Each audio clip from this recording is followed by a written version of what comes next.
বাংলায় আমার সর্ষে ইলিশ,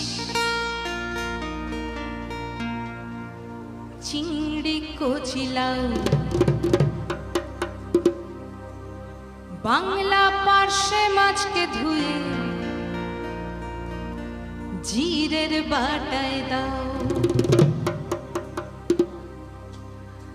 বাংলায় আমার সর্ষে ইলিশ,